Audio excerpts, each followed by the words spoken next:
Proud Christian Zionist here. I want to tell you a bit of a story. Well, it's not so much of a story, but it's a tradition, a ceremony in like from the Bible, from the Jewish people, right? So when a man wants to marry a woman, they meet in the center of town, and he offers her a cup of wine. And this cup, if she chooses to accept it, that will signify their betrothal. And if she chooses to reject it, then it would be a rejection. Now, let's say she chooses to accept the cup of wine, and the families then part, and the betrothed won't see each other again for at least a year. And what happens during that time is the groom goes away and he prepares, he builds a home, he furnishes it, he prepares a life and essentially a mansion, right, for his beloved. And then he waits. And the woman, she goes, and her family, they gather materials for her dress, and over the next year they proceed to build that dress into the most beautiful dress that the bride could imagine. And it's said in this tradition that the bridegroom doesn't actually know when he's getting married. So the only person that actually knows when the wedding ceremony will take place is the groom's father. And after a year, the son will go to the father and say, "I'm ready." And then it's up to the father's decision. And what happens is, once the father decides that the son is ready, they blast the shofar, they march down the streets in the middle of the night. It takes place in the middle of the night. And they wake up the entire town with the blasts of the trumpets. And this blast of the trumpet signifies the returning of the bridegroom, right? He's there to pick up his bride. And the bride steps out, and the groom embraces her, and they go, and they join their lives together. That's a Jewish wedding tradition.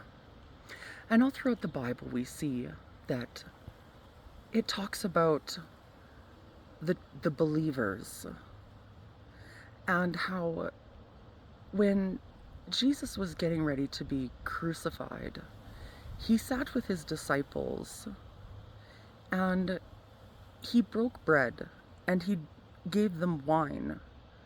And with the bread he said, "Eat this in remembrance of me. It is my body." And with the wine he said, "Drink this in remembrance of me. It is my blood." Now, that Last Supper was the start of the new covenant. The groom offered the wine to the bride, and she accepted it. And then the groom went away. And he went away after having sacrificed himself for us in some of the most brutal and barbaric ways of how Yeshua died. But the whole purpose of him dying was to create that covenant with us, the bride. And the groom has gone away. And as a Christian who God has, I don't know what he plans on doing with me. That's not for me to say. But as a Christian, I look at this Jewish wedding ceremony and I think, I can't wait to be that bride and to go away with him. And we're getting close, you guys. The sun is literally going down on the night that the shofars are going to be blown. And those who have accepted the wine and confessed that we are betrothed, you won't go away with him if you don't accept that wine, if you don't accept that invite.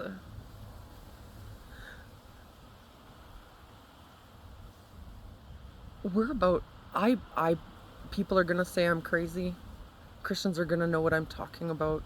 But I really feel like God is pushing pressure on me right now about the rapture, about the calling away. I feel like we are right around the corner. There's reports coming out, and I know the Bible says, like, no man knows the time and the hour, only the Father does, just like in the Jewish wedding ceremony. Only the Father decides that. And something in my spirit is telling me that we're getting to the point where the Father is going to make the decision. And the Son is going to come back for his bride. And if you haven't accepted that covenant to be part of the bride, you're going to miss out on the rest of the ceremony. And you're going to be left defenseless.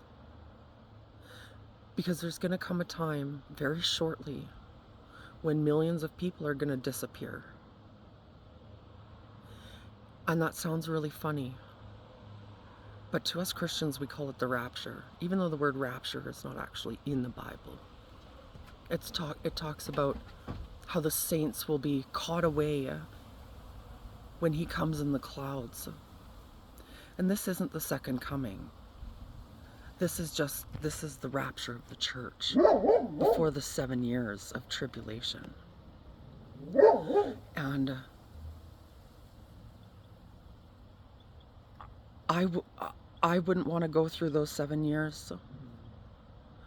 Those 7 years are written down what they're going to be like in Revelations. I don't want to be there. And I don't want you to be there neither. Yeshua is calling people all over the world. But in my heart, I believe what we're seeing massive revivals, because the Spirit of God is moving and it's retracting from the earth. When the Jews rejected Jesus, it allowed the gospel and salvation to go out to the Gentiles. It allowed us to have that connection with the Messiah, with God himself. It allowed us Gentiles to have that connection. And the gospel went out, and it went out to all four corners of the planet. And now we're seeing it make a circle. And I believe that as we see the Spirit of God starting to be removed slowly from these countries around the world, like our Western countries, the more demonic we see our Western countries get. And I'm a firm believer that it's because God is removing himself and focusing on finishing the circle of salvation. When in the beginning it went out, and now it's coming back to its homeland, to Israel. You see it all over the Middle East.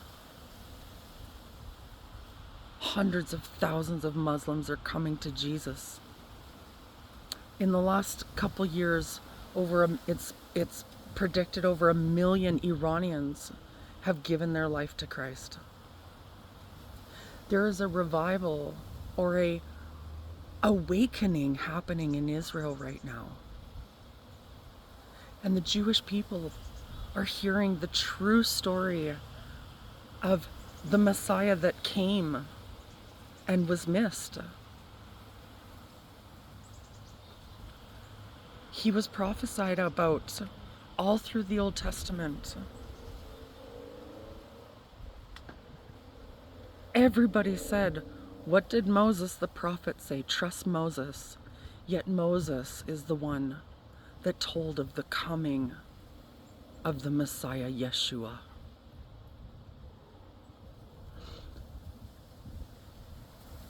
And I really want people to know the only purpose